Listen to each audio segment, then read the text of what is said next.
The Newsday continues here on One News Now. I'm Jago Castro. Senate President Mig Zubiri is confident that two-thirds of the Senate is in favor of ratifying the Regional Comprehensive Economic Partnership, or RCEP. After a hearing on the pros and cons of the RCEP, Zubiri believes the Senate can garner 16 out of 24 votes to ratify the trade deal. The Senate chief also assured that the Senate will put together a special committee to oversee the instructions and guidelines in the ratification of RCEP. This as farmer groups and even Senator Amy Marcos raised concerns that the trade deal would be detrimental to the local agriculture industry. However, Zubiri insists that the Philippines cannot, quote, be an island in this whole region. Zubiri also says that problems in the agriculture sector cannot be pinned solely on the RCEP, but instead the agency, which is headed by Senator Marcos's brother, President Bongbong Marcos. Very expensive fertilizer. Kasalanan ba ng RCEP yan? Wherein RCEP is supposed to be able to bring in goods here for tariff-free. Di ba, ang paghuhuli ng smuggling, kasalanan ba ng RCEP yan? Hindi kasalanan ng RCEP yan. Kasalanan ng agency yan. Who, by the way, said it by her brother. So, I think they should have a long talk together. What will be the impact of the RCEP on the agriculture sector should the free trade deal is ratified by the Senate? Let's get insights from Rosendo So, President of the Samahang Industriya ng Agrikultura, or SINAG. Good morning, sir. Yeah, morning. Magandang umaga. Yes, sir. First things first, what's your group stand on the RCEP? Are you for it? Are you standing with other groups who are opposing RCEP? Yeah, first of all, nakita naman natin yung misinformation na linalabas ng executive department, no? Yung nabanggit ni Senator Zubiri, yung fertilizer. Sinasabi nila na pag hindi daw tayo sumama sa RCEP, magkakaproblema yung pag-angkat natin ng fertilizer dun sa mga ASEAN countries, no? Like which hindi totoo yun. Yung fertilizer is world market price, tumaas ang world market, tumaas ang presyo. So hindi ito related dun sa RCEP, yes. No? And this is international market. Yung DTI nga pumunta sa Indonesia, nag-negotiate ng volume, hindi nga sila nakakuha. So hindi talaga yun ang issue, no? This is international issue. Yes. And other thing, no, yung sinasabi nilang garment na makakatulong, no, kung may RCEP, hindi rin totoo yun kasi yung garment industry natin patay na, and alam naman natin yung imported na galing sa ibang bansa dahil yung electricity nila mas mura. So yung production yung mag-iiniyaya ng mga investor talaga is mahirap kung mataas ang electricity. And hindi related sa RCEP din yun. Yun ang nakikita natin. Ang importante is dapat yung local production natin.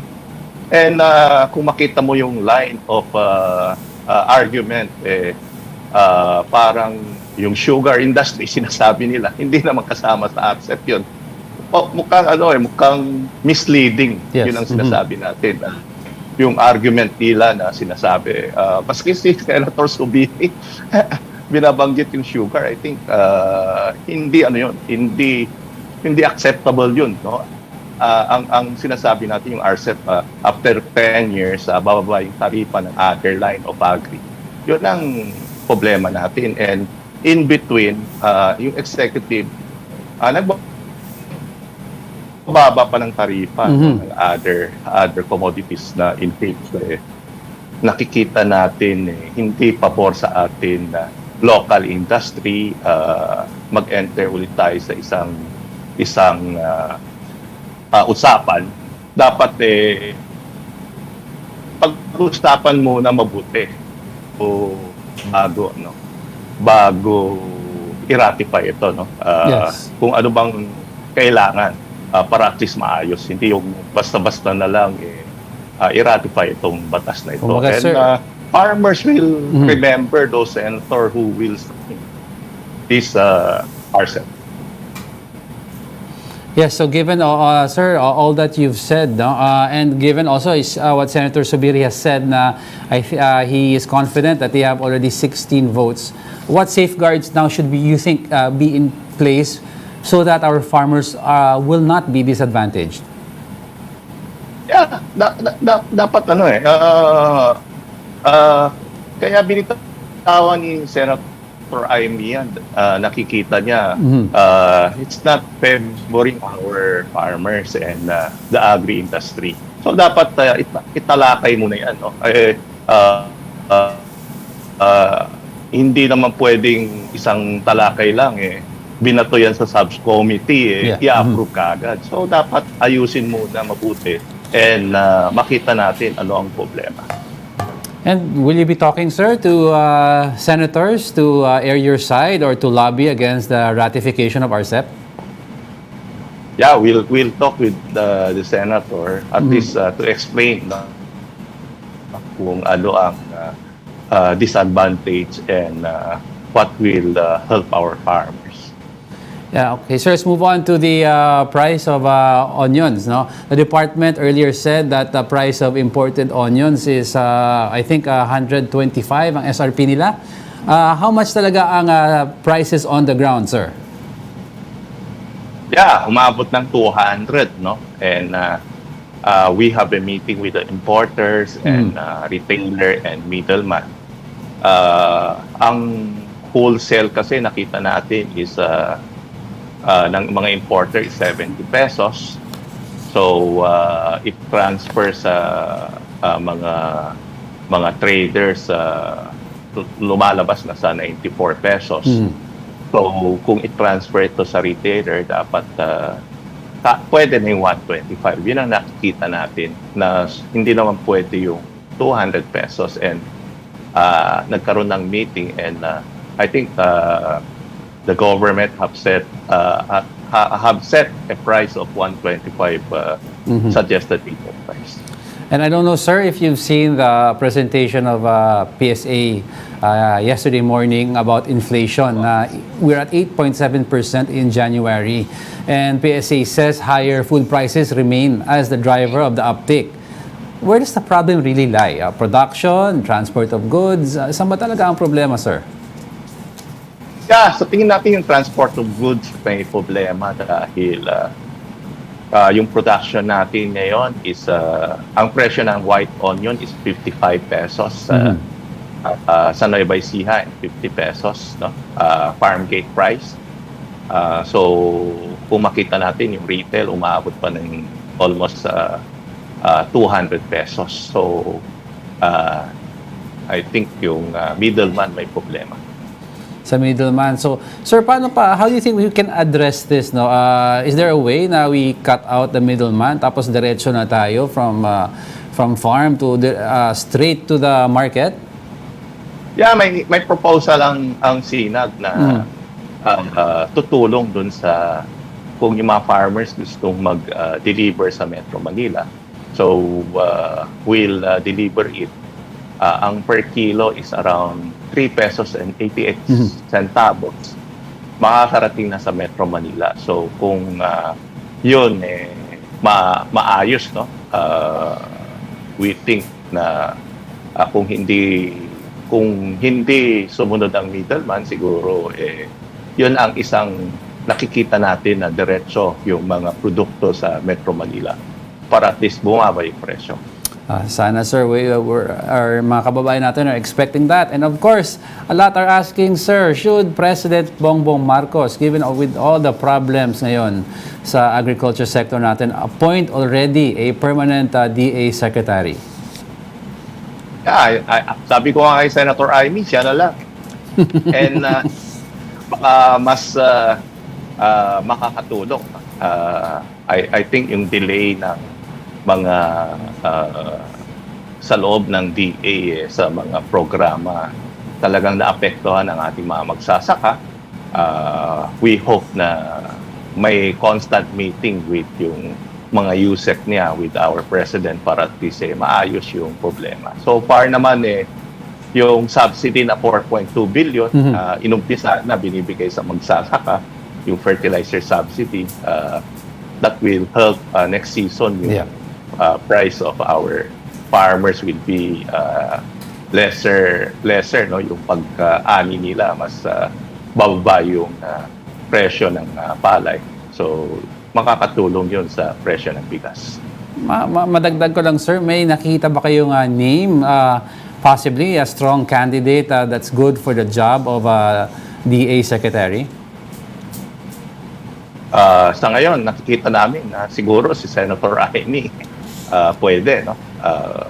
Yun ang nakikita pa lang namin. Thank you for your time, Sir Rosendo So, President of SINAG. Thank you for joining us this morning. Maraming salamat. We will be back with more stories after the break. Keep it here on One News.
You're still watching One News Now. I'm Diego Castro. The Defense Department defends Washington's expanded access to military bases in the Philippines. In a statement, DND Secretary Carlito Galvez called on LGUs to look into its benefits, not just for military but also for the economy. The Philippines and the U.S. have designated 4 more sites under the Enhanced Defense Cooperation Agreement. Meanwhile, Armed Forces spokesperson Medel Aguilar clarified that American troops will only be given temporary access to our military sites. The AFP also underscored the importance of holding consultations on EDCA, especially among LGUs. It's not a camp, it's a facility. This one will be operated by Filipinos, by our soldiers during ordinary days, but jointly when there is a situation for us to work together. More than 300 Filipinos were affected by the deadly earthquake that hit Turkey and Syria on Monday. Data shows there were 248 Filipinos affected in Turkey, while 60 Filipinos resided in the 5 areas in Syria that felt the quake. The total death toll has climbed to more than 7,800. Amid ongoing search and rescue operations, President Bongbong Marcos will send a team to aid in recovery efforts in Turkey. The Filipino contingent will be comprised of members of the Armed Forces of the Philippines, Department of Health, Metro Manila Development Authority, and the Subic Bay Metropolitan Authority. The President says he is expecting the Filipino contingent to leave for Turkey tonight. We have organized a group of about 85 personnel together with some goods. Ang hinahanap sa atin ay mga blanket, mga winter clothing dahil siyempre yung mga nasiraan ng bahay sa Turkey ay wala na silang matirahan. There's also a danger kasi marami pang aftershock. And they have to inspect also the building. So lahat yung engineering, yung meron pinapadala tayong mga engineer, meron tayong mga pinapadalang health workers, and of course the goods that we feel that they will need. Following reports that more than 3,400 buildings in Turkey collapsed due to the quake, observers say poor construction led to damages and the high death toll. When asked if the Philippines was ready to face an earthquake of the same magnitude, landscape architect and urban planner Paulo Alcazaren had this to say. Well, I've been paranoid since 2004 when the Myers study, the Metro Manila Earthquake Impact Reduction Study came out. So since then, we have tried to fix our frameworks for governance and urban planning, but we've failed miserably in addressing all of the concerns raised by the original study. And those are the top stories of the hour. Join us again at 9:45 a.m. as we continue to monitor the day's biggest stories. You can also catch One News on Signal Play. Register an account now at signalplay.com so you can stream One News live anytime, anywhere. I'm Diego Castro. We are One News. All sides, all the time.